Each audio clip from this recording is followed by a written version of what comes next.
ఖమ్మం, వరంగల్, పరకాల ఈ ప్రాంతంలో చూసినారు. ఇప్పుడు కొత్త జిల్లా అయినటువంటి నాగర్ కర్నూలు జిల్లాలో ఉంది. చూడండి బేరింగ్ చూడండి ఎలా ఉందో, కాపు ఏ విధంగా పట్టిందో చూడండి. ఇనిస్టా సీడ్స్ వారి బీ స్మార్ట్ స్వామి చూడండి ఏ విధంగా కాపు పట్టిందో చూడండి. అలాగే ఈ మొక్కకు కూడా చూడండి, ప్రతి మొక్కకు కూడాను చూడండి ఏ విధంగా కాపు పట్టింది చూడండి. కాపు చూడండి ఎక్కడ పట్టినా కానీ దగ్గర కాపు అండి.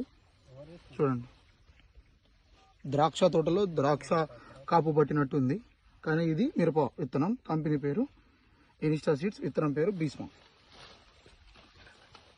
చూడండి స్వామి, చెట్టు ఎత్తితే చెట్టు దించితేనే ఆకులు, చెట్టు ఎత్తగానే కాయలు. ఒకసారి ఎట్లా చూపించండి స్వామి. చూడండి కాయలు ఎంత కానీ కట్టే విధానం కానీ కొంచెం ఓకే సార్.